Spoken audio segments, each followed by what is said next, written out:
सुप्रभात। मैं हूं जगेंद्र राणा। सुख भोग और दुख भोग, ये हमारी आज की आध्यात्मिक चर्चा का विषय। सुख भोग और दुख भोग। लोग कहते हैं कि भगवान सबकी पुकार सुनते हैं,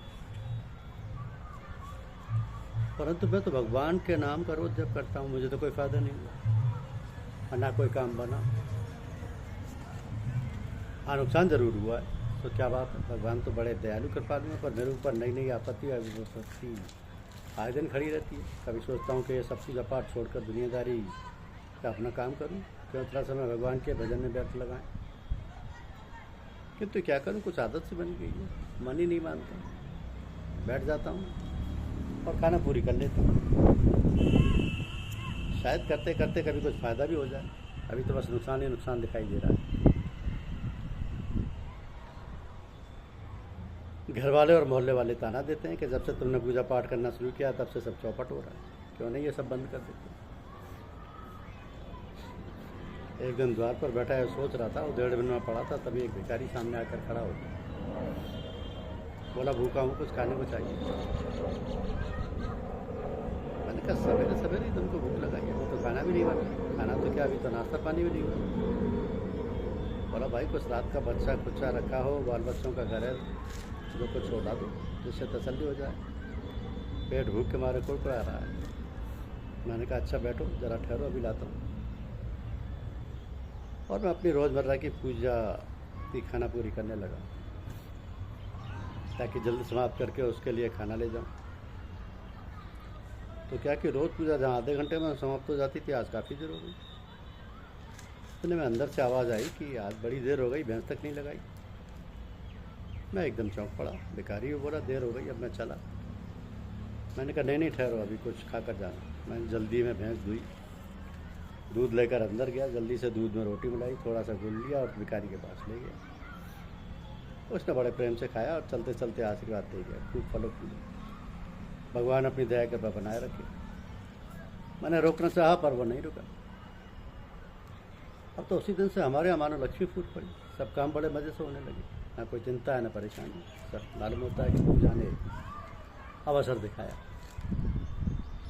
तो बात ऐसी कि जब हम कोई क्रिया करते हैं तो उसकी प्रतिक्रिया होती है, और उस प्रतिक्रिया में अच्छी बुरी सभी बातें आती हैं, अच्छी और सुख देने वाली चीज़ों की, और हमारा ध्यान जाता नहीं है। दुख और परेशानी की बातें खटकती हैं और हम कहने लगते हैं कि अच्छी पूजा की। जो परेशानियों ने घेर रखा है, वास्तव में ये सब कुछ नहीं है। ये तो हमारे हृदय और मन की सफाई होती है। जैसे हम झाड़ू लगाते हैं तो धूल उड़ती है, नाली साफ़ की जाती है तो बदबू आती है। इसका मतलब ये तो नहीं कि सफाई ना की जाए। सफाई होने के बाद तो फिर अच्छा लगने लगता है। इसी प्रकार पूजा पाठ करने से हमारे संस्कारों की जो अच्छे बुरे होते हैं सफाई होती है, यानी उसका भोग होता है। कर्मफल यानी संस्कार भोग कर ही समाप्त हो जाती है। इसमें पुण्य भी होते हैं और पाप भी। तो पुण्य का फल सुख भोग और पाप का दुख भोग।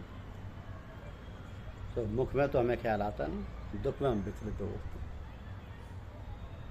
वास्तव में सुख और दुख मन की वृत्तियाँ ही हैं। यदि उधर ख्याल ना जाए तो कुछ महसूस नहीं होता। ये तभी होता है जब हमारा मन इतना लगा रहे, इतना जमा रहे कि किसी और ध्यान ही नहीं जाए। फिर तो चाहे जितना शोर हो, कुछ भी पता नहीं चलता। इसलिए भगवत जन अच्छे कामों को करने में सोच विचार उपलब्ध नहीं करते।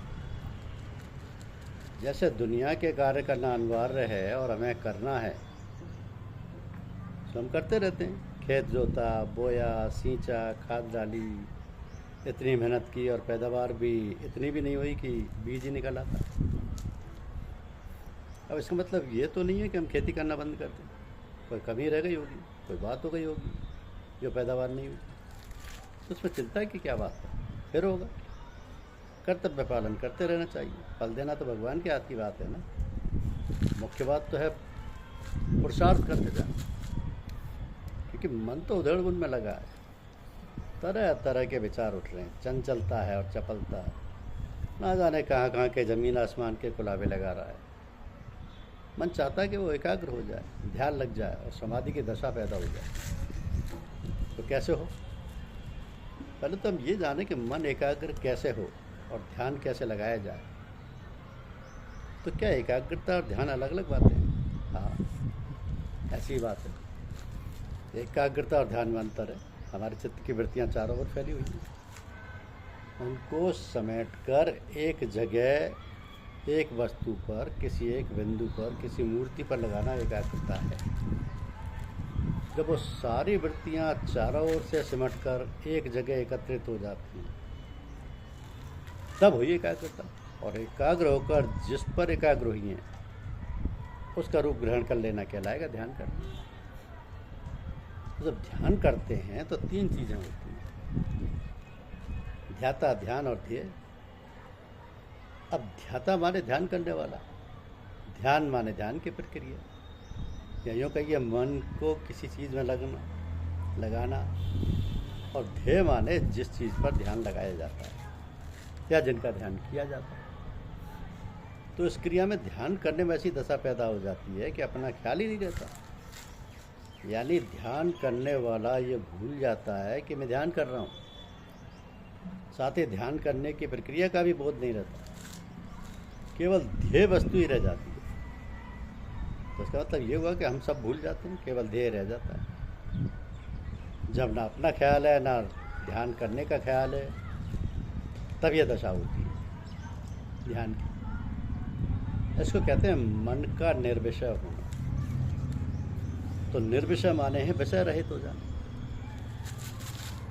इसका स्पष्ट अर्थ यह है कि मन जिस वस्तु का ध्यान करता है उसमें वो लय हो जाता है, तदाकार हो जाता है, तब फिर कुछ शुद्ध बुद्ध नहीं रहती। इसी को ध्यान कहते हैं। परंतु जैसे ही ध्यान समाप्त होता है,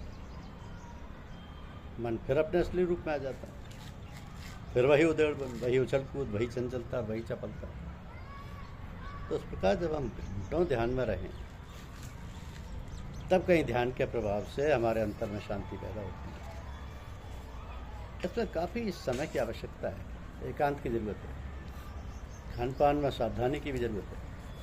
तो जो लोग अभ्यास करते हैं वो ये सब सावधानी नहीं बरतते और शिकायत करते कि इतने दिन हो गए अभ्यास करते हुए, मन नहीं लगता, करे तो क्या करें।